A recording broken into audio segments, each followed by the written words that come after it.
And welcome to my channel. In today's video, I'm going to show you how to get Google search bar back on home screen, of course on your Android device.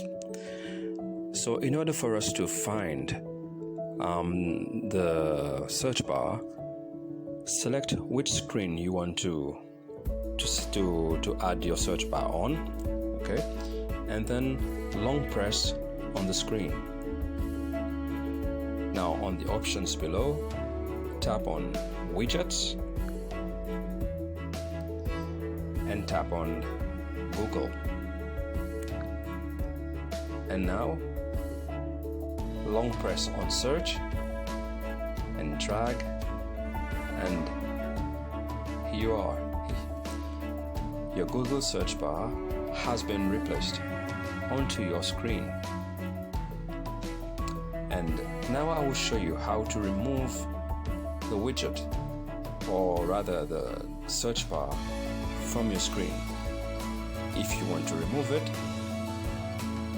long press on the bar and tap on remove from screen. I hope this video has been helpful to you.